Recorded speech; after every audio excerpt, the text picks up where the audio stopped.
Good morning, welcome to T News. నేను నిఖత్. బులెటిన్ల ముందుగా headlines చూద్దాం. పాలనపై సీఎం రేవంత్ కు పట్టులేదు. మళ్లీ గెలవడంపై అనుమానాలు. అందుకే అంతా సంపాదనలో పడ్డారని అధిష్టానం దగ్గర స్పష్టం చేసిన మీనాక్షి.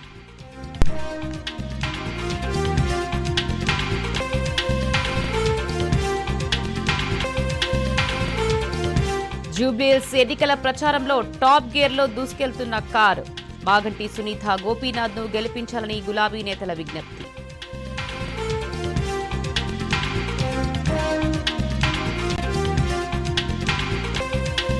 సర్కార్ చేతగారితనంతో గురుకుల విద్యార్థులు శవాలవుతున్నారు. 2 ఏళ్లలో 110 మంది మృత్యువాత పడ్డారని బీఆర్ఎస్ ఫైర్.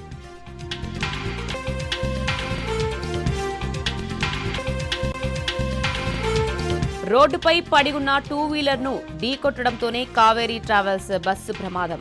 బస్సులో భారీగా మొబైల్ ఫోన్లు, అవి పేలడంతోనే తీవ్రత పెరిగిందన్న పోలీసులు.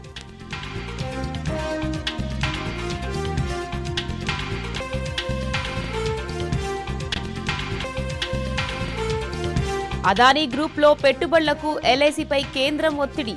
విదేశీ బ్యాంకులు రుణం ఇవ్వకపోవడం వల్లేనంటూ ది వాషింగ్టన్ పోస్ట్ కథనం.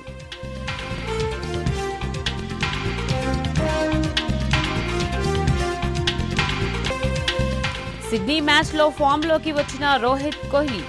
ఆసీస్తో 3వ వన్డేలో టీమిండియా విజయం.